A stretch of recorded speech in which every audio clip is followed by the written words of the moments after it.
Welcome to Spy School, the show that sheds new light on the dark world of espionage.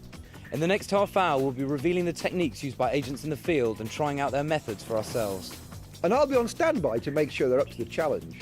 My name's David Shaler. I used to work for British intelligence. Coming up, our two rookies experiment with disguise as they attempt to fool their friends into believing they're someone else. I'll be showing you how to change your fingerprints, and we'll be hearing from Richard Tomlinson, the ex-MI6 spy on the run from the British government in Europe. But first, the art of concealing messages. It's all very well collecting classified documents in the field, but how do you get that information to your handler? The best way to do this is to hide the information within other innocent-looking messages. The most famous way of concealing information is by microdot. This is a tiny piece of film about 1mm across, which can easily, for example, be hidden under a stamp on an envelope. It has been used by intelligence agencies since the American Civil War in the 1860s. Sarah Lee Lewis is an expert on photography, so she'll be showing Lorna and Julian how they are manufactured. We've been told that we need to get photographic evidence of the Special Forces Club in Knightsbridge. Membership is restricted to people who've been in the Special Forces, so there may be some very useful contacts in there. Also, once we've got the photos, we're going to be taken off to a darkroom in a secret location to be shown how to turn it into a microdot. That's it, this way a little. Okay, I'm actually framing Lorna slightly out of the centre of the picture, using her as cover. One more, dear, in case anyone should spot me. Right, now that we've got the photos, we need to see how to turn them into a microdot.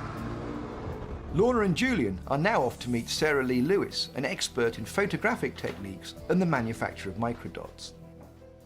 Hi there. Oh, hi. Julian?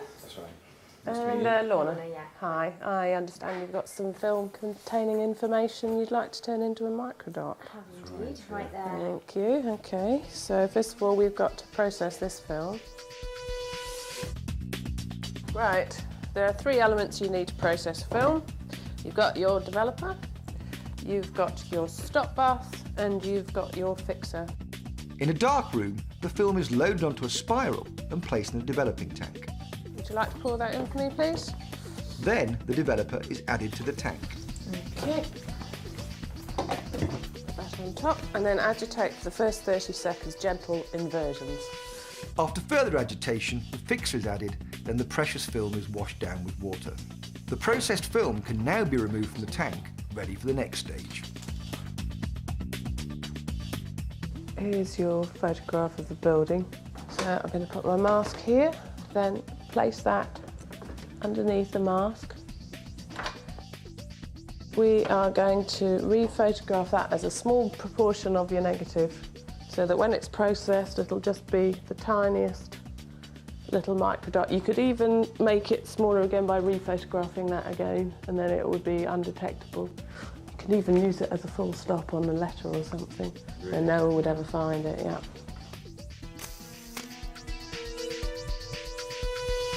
The film is removed from the camera and processed in the same way as before.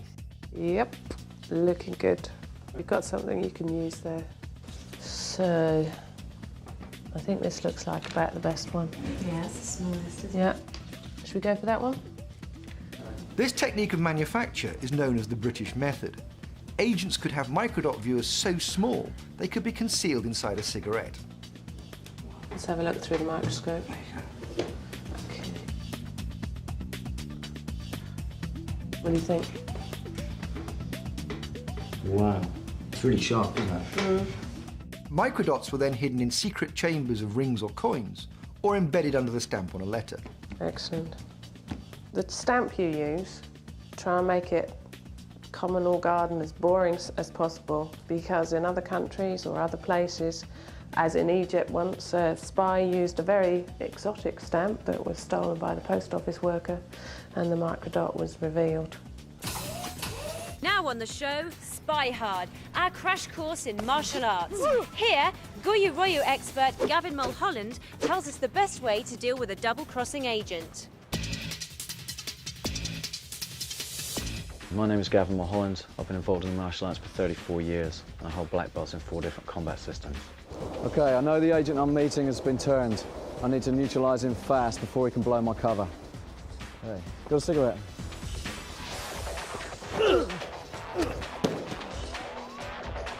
I need to initiate movement from him using a cigarette packet. I need to take him out. We need to take him out fast.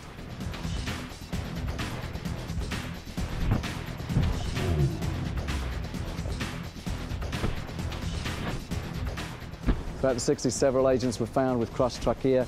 This is the sort of technique that might have been used to do it. Obviously, it takes a lot of training to get this right. Under no circumstances should this be attempted. Coming up later on Spy School, we investigate an assassination operation by Israel's Mossad, probably the most efficient secret service in the world, and we reveal the secrets of successful disguise. Now, an update from Spy School regular Richard Tomlinson, the rogue British agent wanted by the government in connection with the publication of MI6 officers' names on the net. Here, he discusses the personnel on a counter-narcotics operation. He was working in the anti-drugs division, and he knew nothing about drugs, and he was sort of saying to me, well, he asked me, Richard, can you explain to me what the difference between all the drugs are? And I said, well, what do you mean? He said, well, I've heard of marijuana, and that's the one you smoke, isn't it? He said, yeah, that's right. And then he said, well, and cocaine, what do you do with that? And I said, well, the cocaine's a sort of white powder, and you sniff that up your nose, or that's one of the ways you can take it. And he said, well, what happens when you take E then? And I said, well, you know, whenever you go, have you never been into a club? Whenever you go into a club and you see those people with the big wide open eyes and sort of really happy people, that's because they're on E. And he sort of said, oh, you're a member of a club then? Which club are you a member of? And I said, oh, sorry, what do you mean? And he said, oh, I'm a member of the Oxford and Cambridge. Which club are you talking about? He said, oh, a nightclub. And he said, what, you go to nightclubs? And he was so impressed that I'd been to a nightclub, and it was I could hardly stop myself laughing. And he was working against the drugs, penetrating a drug ring. I don't think he got very far. Cobbler. A cobbler is an espionage technician whose expertise is forging false documents, such as passports, visas, birth certificates, diplomas, government documents, and even currency. Now we're going to take a look at the most modern methods of concealing and encoding messages, computer encryption. Lorna and Julian have to work out which ex-British intelligence officer they're going to meet later in the show from information hidden in a photo file on a laptop. On this laptop, we have an image. In this image, there is information about a meeting. Have you any idea how you're going to find it? No, to be honest with you. I'm going to leave you to it. So, I'll see you in a little while. Do you know anything about that kind of stuff? Julian and Lorna are in at the deep end here. They have to find a message hidden within a computer JPEG file. They have no knowledge of the computer software. Oh, hello. Oh. Who's that? What's that? There are in fact two images concealed within this file. They have to find both of them. Delete it. Is it doing anything? Okay, so hit the other eye. Oh, it's Annie Mashin, David Shayler's girlfriend. Very so. I don't even know, what are we looking for? They've identified the target, but they still have to locate the hidden message. So is there a clue in this? Oh, what was that? Well, you zoomed in on that, didn't you? Not on purpose, I didn't. Now they've worked out how to zoom in, Oh, they right, must check every detail of the picture. Right, go through the whole thing, go around the whole picture. Sure. There must be a clue somewhere. What's that? It's just snow. snow. What's that? What's that red thing? That is something. LW, 4 LW p.m. 4 p.m. Lorna Watson, 4 p.m. Oh, LW and Annie Mashin. This form of covert message exchange is used by terrorist groups throughout the world. How'd you get on? We got that. Eventually. Ah, well done. That's very good. Which we take to mean that Lorna's supposed to meet Annie at 4 p.m. That's right. Very good, very good. You'll find these days this is a very common way of passing information. The people who organised September the 11th used the internet, used JPEGs, transferring information hidden in images. After the break, we investigate the assassination of Iyad al-Mashhad, an Egyptian engineer who was working for the Iraqis, and we take a look at hiding messages during World War II.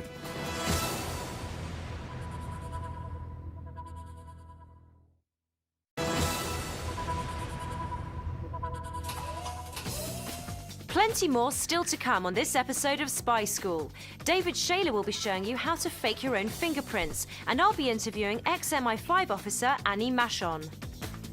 The Special Operations Executive was a group of British undercover agents who worked alongside the French resistance to counter the Nazi threat. Now on the SOE syllabus, we look at how to hide messages. The use of invisible inks by SOE agents was vital as the enemy often intercepted mail.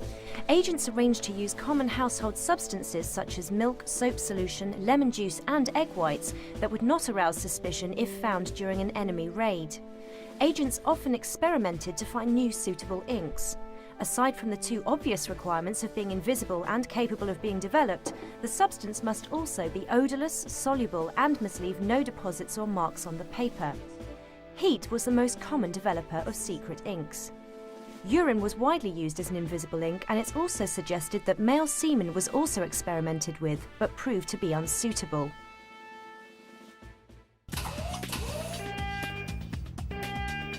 Whether you're an MI5 officer performing a covert search or a burglar stealing someone's stereo, the most obvious way to get caught is to leave your fingerprints at the scene. If you want to avoid doing that, you should obviously wear gloves. But where that's not appropriate, you should use other techniques, which we're going to look at now. One of the things you can do is to sand down your fingerprints. This removes the distinctive ridges on the tips and makes your fingerprints unidentifiable. It's quite simple to do. You start with a coarse sandpaper and finish up using a fine emery board. That should last for about 3 weeks. You shouldn't file them too far down though, or this will leave scar tissue, and that will be just as identifiable as your actual fingertips. A similar technique is using waterproof household cement. This fills in the ridges on the fingertips. In both cases though, you have to be quite careful because your finger's not as sensitive and it's much more difficult to grip things. The third technique is to use liquid latex like this. All you do is take a sizable dollop and smear it on the ends of your fingers. Like that. You then wait for it to dry, and again, you've disguised the ridges on your fingertips. When you've finished using it, you just peel it off. But get rid of the peelings, because they have a copy of your fingerprints on them, so your dabs could be left at the scene of a crime where you haven't been. Snow job. When a Secret Service produces vast amounts of confusing reports and offloads them onto the enemy through double agents, it is called a snow job. The aim is to get them to waste vast numbers of man-hours by sifting through useless paperwork. Up next on Spy School, the assassination files. In this episode, we look at the case of Iyad al-Mashhad, an Egyptian engineer who worked for the Iraqis. Having decided that Mossad either needed to turn him or kill him, the Israeli Secret Service, as ruthless as ever, took the second option.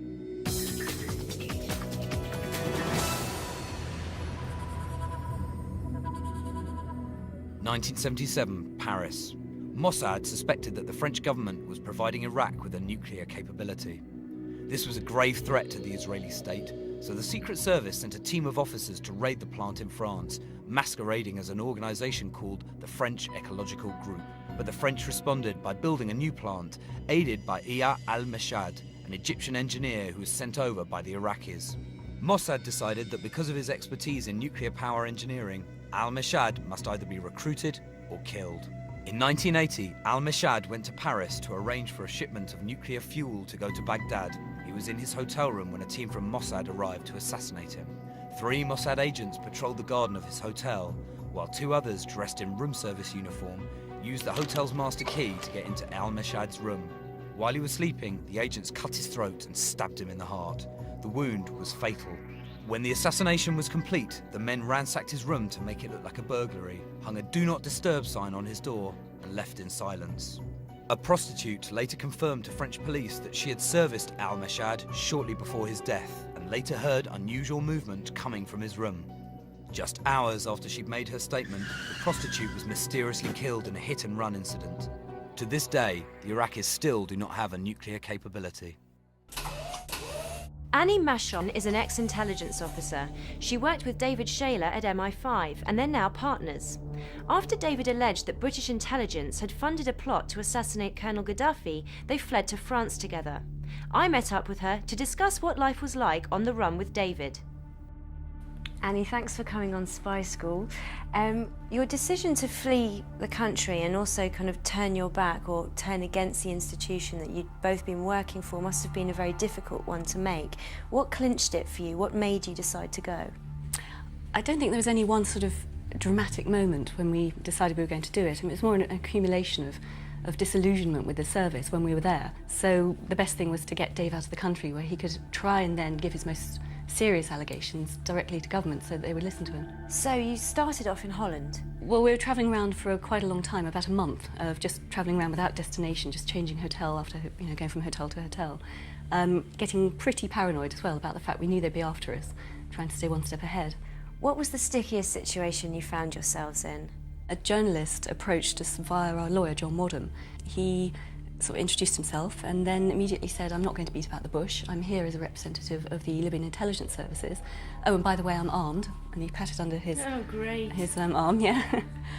Dave and I sort of froze at that point, thinking, oh my God, what have we got ourselves into here? And he basically said that he was there to make an offer. He was prepared to offer David millions of pounds in return for information about the Lockerbie suspects who were still wanted by the UK at that point, and also details about the Gaddafi plot and agents in Libya. So of course, you give that sort of information, people are going to die. That is betraying your country. So of course, Dave said no, and it was really a case of how quickly could we get out of that meeting. So at this point, we were on the phones to our lawyers, and they rang up MI5, they rang up the French equivalent, which is the DST, and both organisations said it was the problem for the other one, and they weren't going to do anything about it. So what exactly happened when David got arrested?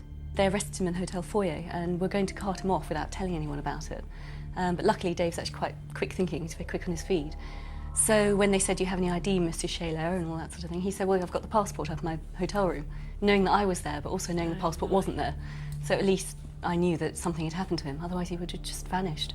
So what time did you decide to go back to Britain? We really felt we had taken it as far as we could with Dave abroad, and it was time to come back. And I suppose there's a sense of coming back and facing the music. It used to be one of the charges that was levelled against him by the right-wing press. If he believes this so much, he should do this. So he has, and he thinks it's important enough to risk going to prison for. Now, when out in the field, an agent on surveillance may need to change their appearance. It may be as simple as a change of clothes, but on an extended operation, it may need to be more dramatic. Disguise is an essential skill for every agent and is taken very seriously by the Secret Services.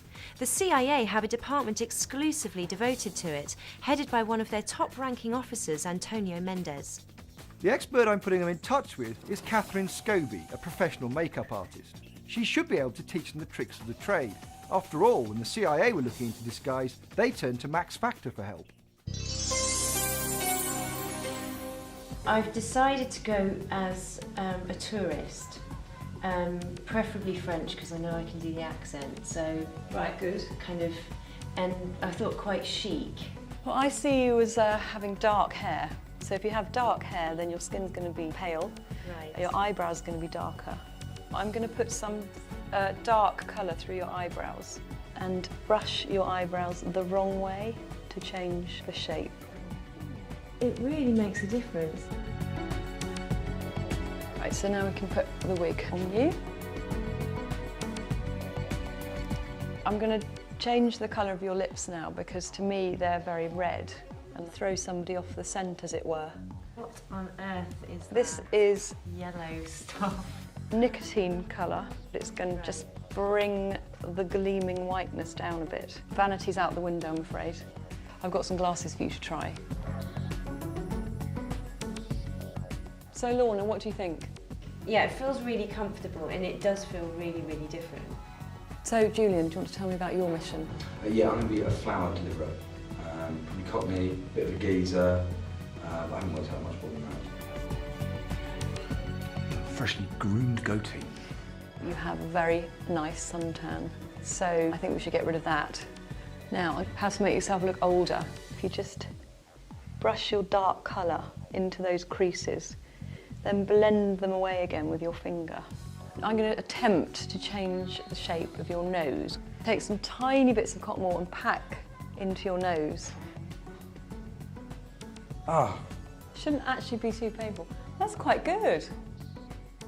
We should now talk about what else you can do with cotton wool if you want to pack out your top lip. It's not a good look, is it? Try that one on the sides. The other thing you can do, being male, is play around with facial hair, like moustaches. It's just left for Julian and Lorna to get changed before preparing their cover stories in more detail. They have to meet up with someone they know well without being recognised. I've got my disguise on. I'm going to now go around to my flatmates and try and convince her that I'm a flower seller without her recognising me. I'm in my disguise. I'm a French moody person who needs directions to Leicester Square. And I'm going to try and not get rumbled by one of my old school friends who's here to meet a mutual mate of ours. I just hope that she doesn't work out it's me.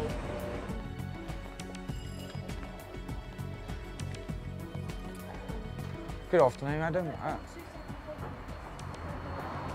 Lorna is still waiting for her friend. Afternoon, madam. Flowers for a Mr. Rolfe.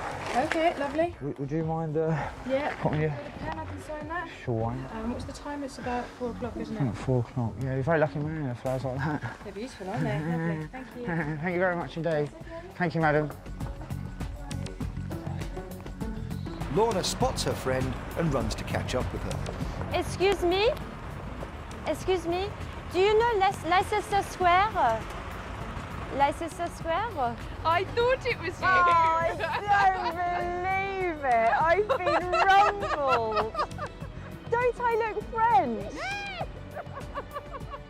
Sorry, madam. There seems to be some kind of mistake here, actually. All right. What I think you've done is you've got a bit of a case of mistaken identity. Hooray! It's a disaster. Mission completed.